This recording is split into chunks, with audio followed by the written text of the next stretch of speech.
President Trump had held a rally last night in Ohio, targeted at a congressman, a Republican congressman who voted to impeach him. And he, of course, kept pushing last night again the big lie that the 2020 election was rigged. This all comes as Arizona Republicans are completing their ridiculous partisan audit. Other states are considering doing the same. Even former Attorney General Bill Barr called it all in an interview in the Atlantic magazine, and you'll pardon my French, bullshit. That's a quote from the Attorney General, former Attorney General. Do these repeated lies about the election, the whitewashing of what happened January 6th, do you think it undermines American democracy? And if so, do you think that more of your Republican colleagues need to speak out? Well, I do think it's important for each person to speak the truth and to make clear that the big lie is exactly that. I can tell you that it is surely being used around the world to minimize the support for democracy. I mean, there's a battle going on in the world right now between the autocratic nations like China and Russia and nations that believe in democracy. And if the autocratic nations can point to the United States, which is the birthplace really of this modern democracy, and can say, look, they can't even run an election there that's not fraudulent. How can you possibly run it in your country? That obviously is having an impact on the cause of democracy and freedom around the world. But I also think, frankly, Jake, that here in the U.S. there's a growing recognition that this is a bit like WWF, that it's entertaining, but it's not real. And I know people want to say, yeah, they believe in the big lie in some cases, but I think people recognize that it's a lot of show and bombast, but it's going nowhere. The election is over. It was fair. Look, the president was crying foul on election night, and actually before election night. And the question is, what were his sources of information? Where did he hear that the election had been fraudulently carried out? Did he hear it from the Justice Department? No. Did he hear it from the intelligence community? No. So where did he hear it from? The My Pillow guy? Rudy Giuliani? Yep. What were their sources of information? I mean, it's pretty clear. The election was the president wanted, but let's move on. Speaker Pelosi announced this week she's going to form a select committee to investigate the insurrection on January 6th. You've been very clear about the fact that Joe Biden won the election. The big lie is a big lie. The insurrection was a disgrace. Your personal preference, would you rather have people like Congresswoman Liz Cheney, Congressman Adam Kinzinger, Congressman Peter Meyer on this committee, this select committee, and then, for instance, Marjorie Taylor Greene? And are you worried about the kinds of Republicans that Kevin McCarthy might appoint to this select committee? Well, I hope he appoints people that are seen as being credible and are willing to look at the evidence on a clear-eyed basis. I think the American people are interested in getting to the bottom of some of the outstanding issues.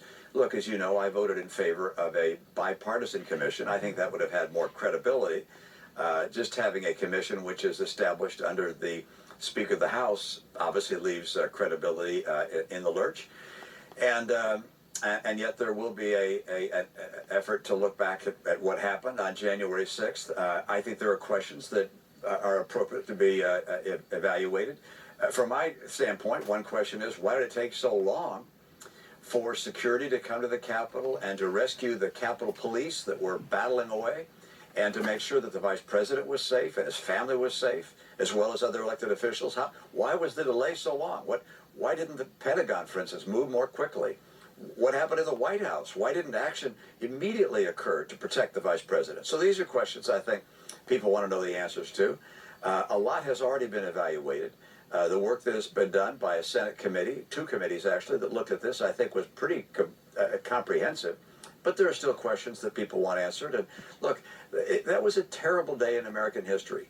And it's going to be used against us around the world. It already is by China and Russia. It has huge implications. It should never happen again. And any effort to understand why it happened is, in my opinion, appropriate. I want to ask you, the chairman of the Joint Chiefs of Staff, General Mark Milley, testified this past week on Capitol Hill, and he defended the teaching of all sorts of points of view, including what's called critical race theory, which is a framework that points to systemic racism and institutional white supremacy in American political and legal structures. I want you to take a listen to this quick excerpt. I understand white rage, and I'm white, and I want to understand it. And I personally find it offensive that we are accusing the United States military, our general officers, our commissioned, non-commissioned officers, are being, quote, woke. In response to General Milley's testimony, some prominent figures on the right have not just been criticizing his point of view, but really going after him, calling him a pig, stupid, saying he's not brave. Former President Trump seemed to suggest last night that General Milley is a woke general. Last night he said that. Obviously, generals are not above criticism, but what's been your reaction to this vitriol against General Milley?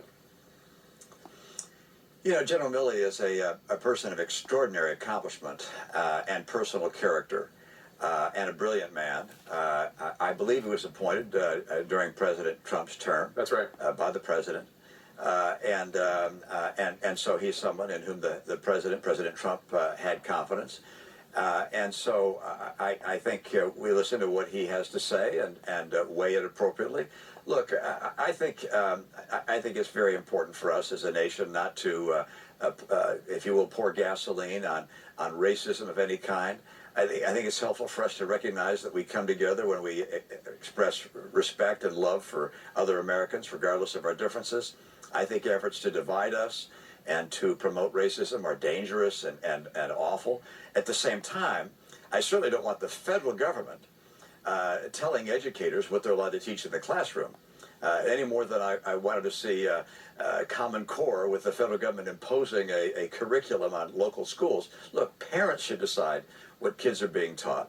Teachers and parents and school boards and local communities, even states, can be involved in that. But let's keep the federal government out of telling people what can be taught in our schools. Because, by the way, that's the sort of direction you see out of places like China, where they censor the media, they censor what can be taught in schools. Let's not open the door to that in this country. Senator Romney, stay right there. There's a lot more I want to talk to you about, including China and Russia. We'll be right back.